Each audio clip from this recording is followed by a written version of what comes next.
There are few museums in the world where such a great quantity of unique exhibits linked to Uzbekistan are stored.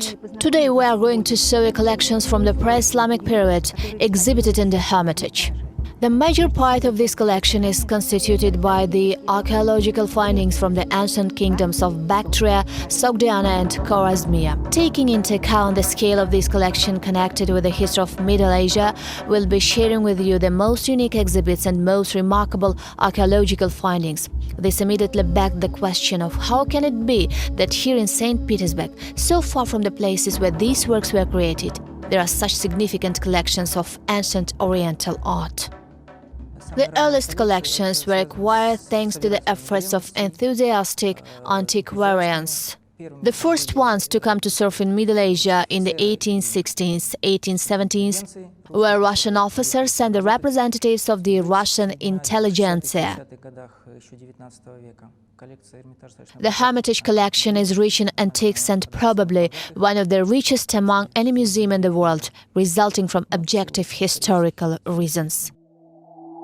A tremendous role in the creation of the Hermitage's collections was played by archaeological expeditions to Uzbekistan territories. These included expeditions made by Russian Eastern Studies specialists Vasily Bartold, Vasily Vyatkin and Mikhail Masson, who had dedicated their lives to discovering ancient cities and monuments here since the beginning of the 20th century. From the middle of the 20th century, remarkable discoveries in the sphere of archaeology have belonged to Uzbek scientists Galina Pugachenkova and Edvard Tveladze.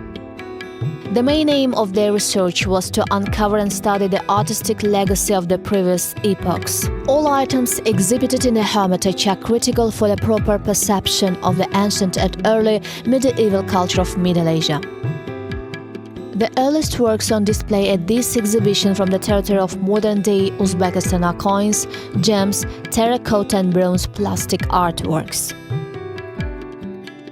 This small bronze sculpture from the 4th, 2nd century BC was found in Tashkent Oblast, the Humsan settlement. Can you just imagine how ancient our nation is? This piece was purchased by the Hermitage in 1924 from a private individual. All items are displayed in the halls of Hermitage according to the historical and cultural regions which existed on the territory of Uzbekistan in ancient times. According to antique sources, in the 8th, 7th centuries BC, the Bactrian kingdom was in power. A highly developed civilization had been living there since the Bronze Age. The territory of Bactria, later referred to as Toharistan, stretched along the Oxus River.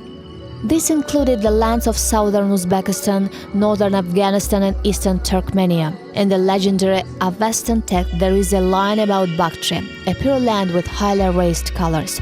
Figuratively speaking, those colors were the flags of the great Cyrus, the founder of the Achaemenid dynasty and of Alexander the Great, who spent 2 years of his life in Middle Asia from 330 till 327 BC. Yes, this is an amazing story. The march of the Greeks and Macedonians so far inland to Asia left a deep imprint not only in the history, but also in the memory of the people of Middle Asia, as well as the people of Iran and India. The image of a two-horned Alexander was very popular in the East. This exhibition has two portraits of Alexander of Macedonia. They were created in antique times, and they were created, as is clear today, in the imitation of Greek sculptures. The details of these sculptures are very close to those we can spot in the figures. In particular, the peculiar turn of Alexander's neck, his whole image. If we next refer to the prototypes created by Lysippus, we can definitely say great likeness. This is especially true for the early images. Alexander the Great was actually portrayed with a specific turn of his neck. As it is widely known, he had his neck injured during a battle when he was still young. Also, his haircut and the outline of his eyes are quite peculiar. The image of the king of Macedonia had been portrayed in Middle Asia for centuries, but with time, images that used to be closely resembling portraits transformed into the image of a godlike young man.